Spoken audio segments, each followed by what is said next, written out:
ముంబై పేలుళ్ల దోషి యాకూబ్ మెమన్ను ఉరితీయవద్దంటూ బాలీవుడ్ నటుడు సల్మాన్ ఖాన్ ట్వీట్స్ పై రాజకీయ వర్గాలతో పాటు సామాన్యులు మండిపడుతున్నారు. ముంబై బాంబు పేలుళ్ల దోషి ఉరిశిక్షపై మతం రంగు పులమడం సరికాదని బీజేపీ అభిప్రాయపడింది.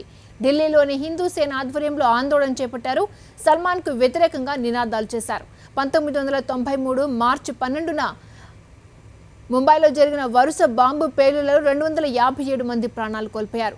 700 మంది గాయపడ్డారు. ఈ కేసులో న్యాయస్థానం యాకూబ్ మెమన్కు ఉరిశిక్ష విధించింది.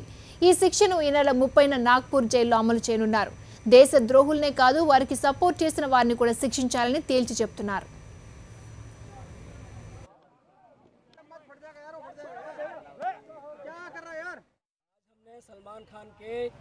सलमान खान के उस ट्वीट के खिलाफ में प्रदर्शन किया है, जिसमें ट्वीट में कल शाम लगातार 14 ट्वीट किए सलमान खान ने, जो कि भारत के कानून ने जिसे दोषी करार दिया है सबूतों के आधार पर। कहीं से भी कोई जो कि कानूनी सिस्टम पूरा होता है उस सिस्टम के हिसाब से भारत का कानून चल रहा है। कानून के हिसाब से उन्होंने याकूब मेमन को फांसी की सजा सुनाई है। माननीय सर्वोच्च न्यायालय द्वारा जो निर्णय लिया गया है, हमको अपने देश की न्याय व्यवस्था पर पूरा विश्वास है।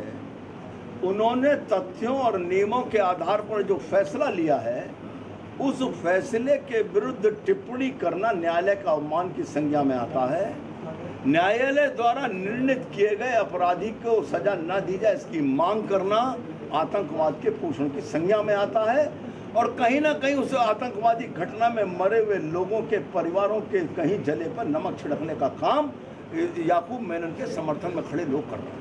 नहीं, सलमान खान को कोई सलाह देंगे आप? नहीं, मेरा तो ये कहना है कि आपको सारे देश के, किसे कह रहे हैं आप? सलमान खान को सारे देश के दर्शक सम्मान की दृष्टि से देखते हैं, उनकी भावनाओं को ठेस ना पहुंचे। उसमें सिर्फ 15 लोग मुसलमान हैं। तो मैं ये पूछना चाहता हूँ, क्या हमारी सरकार हिंदू को निशाना बना रही है?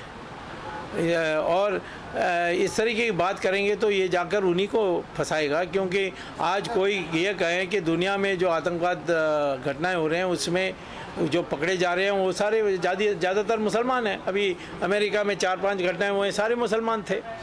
तो इसीलिए इसको लेकर इस प्रकार के प्रश्न खड़ा करना ये शरारतपूर्ण है।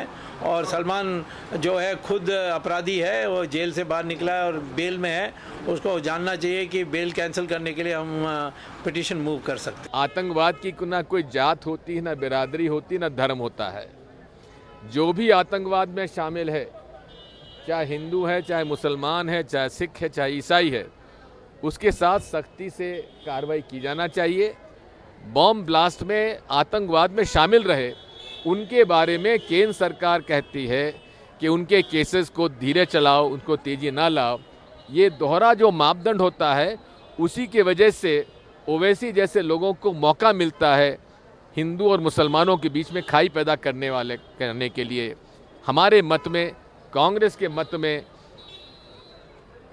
सांप्रदायिक कट्टरता जो है, चाहे हिंदुओं की हो, चाहे मुसलमानों की हो, चाहे सिखों की, ईसाइयों की, कट्टरवादिता से ही आतंकवाद बढ़ता है।